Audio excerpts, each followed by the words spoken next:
Hi! In front of me is TCL 30SE, and today I would like to show you how you can operate the voice recorder on this smartphone. You need to start by exiting Tools folder and choosing Sound Recorder app.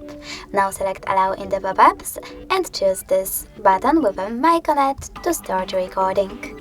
You can pause it or unpause it using the same one. If you wish to delete it right away, click on the spin icon and confirm your choice in the pop-up.